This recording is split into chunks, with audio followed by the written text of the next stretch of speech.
मैं डॉक्टर अनिल उपाध्याय, सह आचार्य व्यवसाय प्रशासन, सम्राट पृथ्वीराज चौहान राजकीय महाविद्यालय अजमेर। आज हम बीकॉम पार्ट प्रथम तथा बीकॉम पार्ट प्रथम ऑनर्स के विद्यार्थियों के लिए व्यापारिक संनियम के अंतर्गत अनुबंध और ठहरावों के प्रकार के बारे में जानने का प्रयत्न करेंगे। अनुबंध या ठहरावों के प्रकार को 3 भागों में बांटा जा सकता है। सबसे पहला वैधता के आधार पर, दूसरा अनुबंध करने के आधार पर और तृतीय निष्पादन के आधार पर।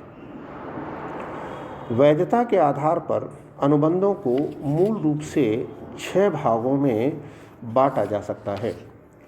वैध ठहराव या अनुबंध यानी कि वैध अनुबंध व ठहराव है जिसमें वैध अनुबंध के सभी आवश्यक लक्षण पाए जाते हैं। तो सबसे पहला वैध ठहराव या अनुबंध हुआ। दूसरा व्यर्थ या शून्य ठहराव यानी कि जो ठहराव राजनियम द्वारा प्रवर्तित नहीं करवाया जा सकता, व्यर्थ कहलाता है। यानी कि अवयस्क के साथ किए गए ठहराव, बाजी के ठहराव, इस तरह के जो ठहराव हैं वो व्यर्थ या शून्य ठहराव होंगे। व्यर्थ अनुबंध एक अनुबंध जो राजनियम से प्रवर्तित होने से रुक जाता है तब व्यर्थ हो जाता है, जबकि वह प्रवर्तित होने से रुकता है। तो इस प्रकार वो व्यर्थ अनुबंध कहलाते हैं।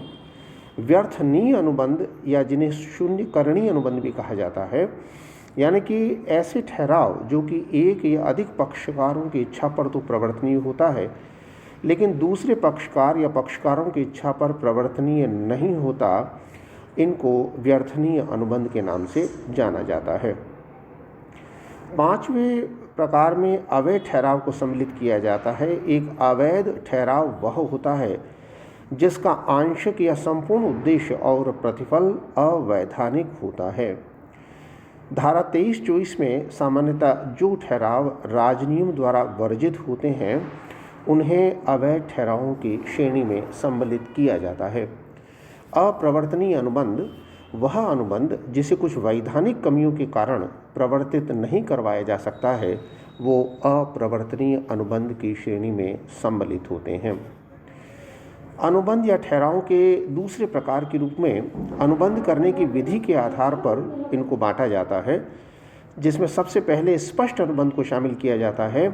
यानी कि जब किसी वचन में प्रस्ताव या स्वीकृति को शब्दों द्वारा व्यक्त किया जाता हो, वह स्पष्ट वचन कहलाता है और स्पष्ट वचन से ही स्पष्ट अनुबंध का जन्म होता है, जिसे एक्सप्रेस कॉन्ट्रैक्ट्स के नाम से भी या प्रमाणित प्रारूप वाले अनुबंध के नाम से जाना जाता है। द्वितीय प्रकार के रूप में गर्भित अनुबंध, जिन्हें इम्प्लाइड कॉन्ट्रैक्ट के नाम से जाना जाता है, कि जब किसी अनुबंध में प्रस्ताव या स्वीकृति किसी अन्य प्रकार से दी गई हो तो वह गर्भित या विवक्षित अनुबंध कहलाता है। यानी कि आचरण और कार्यों से उत्पन्न अगर कोई अनुबंध होता है तो वह इसमें शामिल होता है। तीसरे अनुबंध अर्ध अनुबंध या क्वासी कॉन्ट्रैक्ट के नाम से इसको जाना जाता है। ऐसा अनुबंध जो पक्षकारों के स्पष्ट या गर्भित अनुबंध से उत्पन्न नहीं होता है, यह अनुबंध राजनियम द्वारा थोपा जाता है। पक्षकारों के दायित्व उत्पन्न मानो उन्होंने अनुबंध किया हो, यह अनुबंध स्वेच्छा से नहीं होता। इसमें वैध अनुबंध के लक्षण नहीं है, लेकिन समता सिद्धांत पर यह लागू होता है। अवयस्क और पागल और आवश्यकताओं की पूर्ति के लिए इस प्रकार के अनुबंध होते हैं। अनुबंध के तीसरे प्रकार के रूप में निष्पादन के आधार पर भी अनुबंध को बांटा जा सकता है, जिसमें सबसे पहले निष्पादित अनुबंध एग्जीक्यूटेड कॉन्ट्रैक्ट की बात होती है। यानी कि ऐसे अनुबंध जो पूर्ण हो चुके हैं, जिनमें कुछ भी कार्य करना शेष नहीं रहता है, ऐसे अनुबंध निष्पादित अनुबंध की श्रेणी में सम्मिलित किए जाते हैं। दूसरी इसमें बातचीत आती है निष्पादनीय अनुबंध, यानी कि 15 दिसंबर का विवाह है और जिसमें निष्पादन करना शेष रह रहा है। खाना बनाने परोसने का 100 रुपये प्रति व्यक्ति के हिसाब से हुआ, लेकिन जिसका कि 15 दिसंबर को आगे विवाह होगा, तो इस तरह के अगर कोई अनुबंध किए जाते हैं तो वो निष्पादनीय अनुबंध की श्रेणी में सम्मिलित किए जाते हैं। इनको भी हम आगे देखें तो इनको दो भागों में द्विपक्षीय यानी कि दोनों पक्षकारों द्वारा वचनों का आदान प्रदान, कार का मूल्य चुका करके सुपुर्दगी करना, तो वो द्विपक्षीय हो जाता है। और एक पक्षीय के अंतर्गत कि जब एक के द्वारा पूरा हो जाए और दूसरा बाद में वचन देने का पालन करता है तो वह एक पक्षीय निष्पादनीय अनुबंध के नाम से जाना जाता है। तो इस प्रकार आज हमने इस बात को समझने का प्रयत्न किया कि अनुबंध और ठहरावों को तीन प्रकार से बांटा जा सकता है, वैधता, अनुबंध और निष्पादन के आधार पर।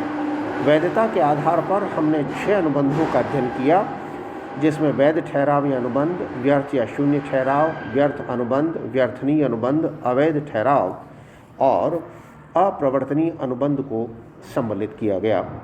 अनुबंध करने की विधि के आधार पर हमने 3 भागों में इसको बांटा, स्पष्ट अनुबंध, गर्भित अनुबंध और अर्ध अनुबंध। और तीसरे आधार निष्पादन के आधार पर निष्पादित अनुबंध और दूसरा निष्पादनीय अनुबंध।